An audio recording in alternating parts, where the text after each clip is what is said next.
Boa noite, pessoal. Hoje o nosso grupo irá falar sobre a arquitetura de von Neumann. Eu vou falar sobre o que é, como funciona, pontos negativos e pontos positivos. O que é a arquitetura de von Neumann? É um modelo de arquitetura de computadores proposto por John von Neumann em 1945. Ele define como os componentes de um computador devem ser organizados para funcionar de forma eficiente e padronizada. Eu vou explicar agora como funciona a memória, input, output e barramento. A memória armazena tanto os dados quanto as instruções dos programas. Input, que é a entrada, dispositivos que enviam dados para o computador, por exemplo, como o teclado, mouse, etc. Output é a saída, dispositivos que recebem os dados como os dados processados, como monitor, impressora e caixa de som, etc. O barramento, conjunto de fios que transporta dados, endereços e sinais de controle entre componentes. Agora eu vou falar sobre os pontos positivos. Um ponto positivo é a simplicidade na construção e na programação. E também a flexibilidade. Permite armazenar e modificar instruções e dados na mesma memória. Pontos negativos. Velocidade limitada pela taxa de transferência entre CPU e memória. E também o gargalo de von Neumann. A CPU e a memória compartilham o mesmo barramento, o que pode causar lentidão ao acessar dados e instruções. O gargalo de von Neumann é uma limitação na velocidade de transferência de dados entre a CPU e a memória em computadores de arquitetura de von Neumann, onde um único barramento é compartilhado para dados e instruções. Essa limitação ocorre porque o processador é muito mais rápido do que a memória, e a CPU acaba ficando ociosa quando espera pelos dados, o que reduz o desempenho geral do sistema. Um assunto de grande importância para a era tecnológica em que vivemos hoje é a arquitetura de von Neumann. Essa arquitetura proposta em 1945 pelo matemático húngaro-americano John von Neumann representou um marco histórico na evolução da computação.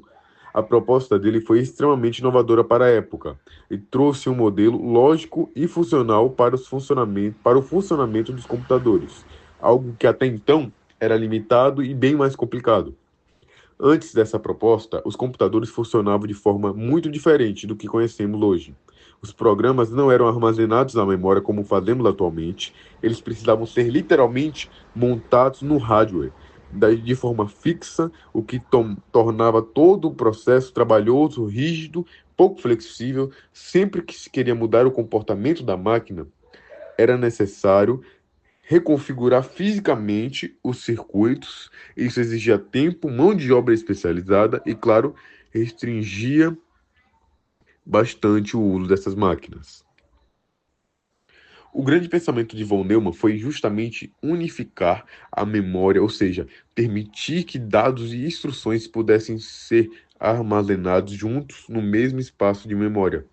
Pode parecer simples hoje, mas essa ideia foi revolucionária. A partir disso, tornou-se possível escrever programas que podiam ser carregados, modificados e executados com muito mais facilidade. E o mais impressionante, mesmo com toda a tecnologia moderna que temos hoje, com supercomputadores, smartphones e sistemas altamente avançados, a essência da arquitetura de von Neumann ainda está presente em muitos sistemas computacionais. Ou seja, mais de 75 anos depois, essa ideia continua sendo uma base sólida para a forma como lidamos com a informação digital. Além de tudo isso, von Neumann também foi um dos primeiros a imaginar que as máquinas poderiam um dia aprender sozinhas. Isso mesmo foi muito antes da inteligência artificial virar um assunto do dia a dia. Ele já pensava nessa possibilidade. Ele acreditava que a mente humana era de certa forma como uma máquina e que talvez pudéssemos criar algo parecido. Ele também foi um conselheiro do governo dos Estados Unidos, sempre levando ideias inovadoras que ligavam ciência e a estratégia. E apesar de todo esse lado técnico, dizem que ele tinha um senso de humor afiado e gostava de festas, mostrando que mesmo os maiores gênios têm seu lado leve. Infelizmente, ele morreu cedo com apenas 53 anos, mas deixou um legado gigante. Hoje, quando usamos um celular, acessamos a internet ou estudamos sobre Inteligência artificial tem um ponto de Van Delma ali. Ele foi um daqueles nomes que realmente ajudaram a construir o mundo como a gente conhece hoje. No fim das contas, Van Delma não foi um cientista brilhante. Ele foi um visionário que enxergava o futuro quando muita gente ainda estava presa ao presente. A mente dele cruzou fronteiras entre disciplinas e ajudou a construir as bases do nosso mundo digital. Aprender sobre ele é um lembrete poderoso de como a curiosidade e a criatividade e o conhecimento podem realmente transformar tudo ao nosso redor. E quem sabe talvez o próximo grande salto da ciência comece com uma ideia simples como a dele. Por isso a arquitetura de Van Delma muitas vezes é descrevida como uma arquitetura asteroide programming, ou seja, um sistema que é possível salvar dados e aplicações em estruturas chamadas de memórias. Olá, eu vou falar um pouco sobre os níveis da pirâmide da hierarquia de memória. Já vimos que essa dinâmica ela tem níveis para otimizar o sistema, garantindo que os dados mais utilizados estejam nos níveis mais rápidos, enquanto os menos usados ficam nos níveis mais lentos. Começando pelos registradores, que estão no topo da pirâmide, tem como principal característica serem extremamente rápidos e pequenos. Localizados dentro do próprio processador, eles armazenam dados temporários necessários para a execução das instruções. Já que são tão rápidos, são usados apenas para pequenas quantidades de informação. Abaixo dele temos o cachê, uma memória rápida que fica perto do núcleo do processador. São divididos em níveis L1, L2 e L3, parecido com a própria pirâmide, mas funcionando de forma diferente. O cachê armazena cópias dos dados e instruções mais acessados recentemente ou frequentemente utilizados. Isso reduz o tempo de acesso ao processador e melhora o desempenho geral do sistema, enquanto o nível logo após vem a memória RAM. Ela é essencial para operações do sistema em aplicativo, armazenando programas em execução e seus dados ativos. Ela é maior que o cachê, permitindo guardar a quantidade significativa de informação necessária, mas seu acesso é mais lento comparado ao cachê. No último nível das memórias essenciais, temos a memória secundária. Se enquadra nesse nível os discos rígidos, os HDs, ou as unidades SSD. São muito maiores em capacidade e mais econômicos por gigabyte, porém têm tempo de acesso significativamente maiores. Usados para armazenamento permanente de arquivos, programas instalados e dados que não estão sendo utilizados ativamente no momento. Além desses níveis, temos o armazenamento offline, sendo as fitas magnéticas, discos externos, disquetes, pendrives, etc. Esses dispositivos oferecem armazenamento de grande capacidade, com o tempo de acessos ainda mais lentos.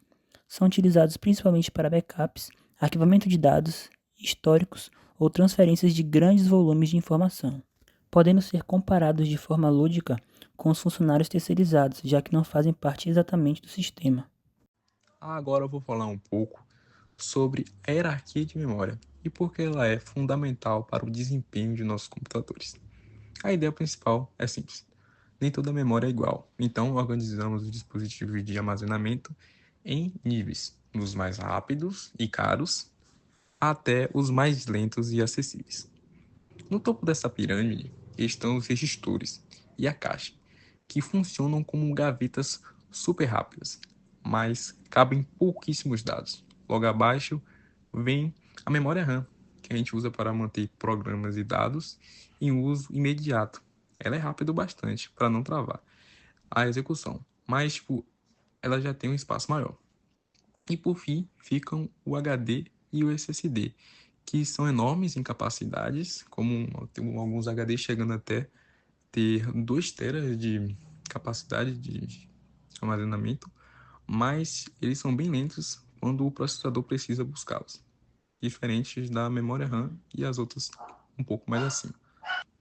Por que isso importa?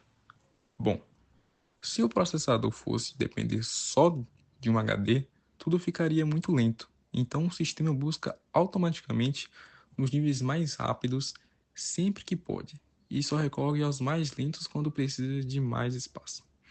Tem ainda a técnica de hiperbusca, como o Perfect, que tentam adivinhar quais dados vamos usar em seguida, para manter na caixa o que é mais relevante. Mas no mais, é isso. Esse equilíbrio também entre velocidade e capacidade e custo que faz com que a hierarquia de memória dá conta de rodar tudo de forma eficiente. É importante ter essa noção geral antes de mergulhar nos mecanismos específicos de cada nível.